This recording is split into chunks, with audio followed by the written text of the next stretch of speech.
ఇప్పుడు కేవలం 7,999 up to 10 kgs వరకు బరువు తగ్గి అధిక బరువు నుంచి వచ్చే ప్రధాన సమస్యలను దూరం చేసుకోండి. ప్రియుడితో కలిసి పబ్బుల్లో పార్టీలో చట్టాపట్టాలేసుకుని తిరిగిన జాన్వీ కపూర్ రూటు మార్చింది.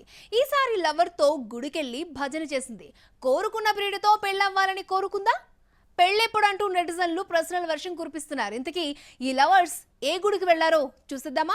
జాన్వీ మాజీ కేంద్ర మంత్రి షియాజీ షిండే మనవడు శిఖర్ పహారియాల లవ్ స్టోరీ ఇవాటిది కాదు. శ్రీదేవి బతుకున్న రోజుల్లోనే ఈ లవ్ స్టోరీ వెలుగులోకి వచ్చింది. జాన్వీ సినిమాల్లోకి రాకముందే ప్రేమలో విహరించింది.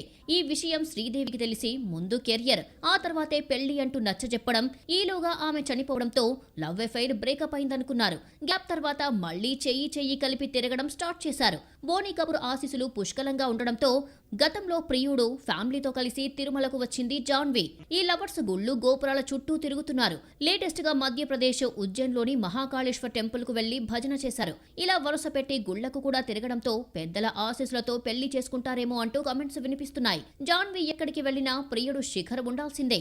ఆ మధ్య అంబానీ కల్చర్ ఈవెంట్ కి కలిసి వెళ్లారు. వీళ్ళిద్దరూ డీప్ లవ్ లో ఉన్నా ఇప్పట్లో పెళ్లి చేసుకునే ఛాన్స్ తక్కువే.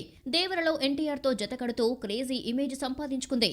ఇండస్ట్రీకి వచ్చి 5 ఏళ్లు దాటిన రాని క్రేజ్ దేవర తీసుకొచ్చింది. ఈ టైంలో పెళ్లి చేసుకుంటే కెరియర్ కి బ్రేకులు పడతాయన్న భయం జాన్వీకి లేకపోలేదు.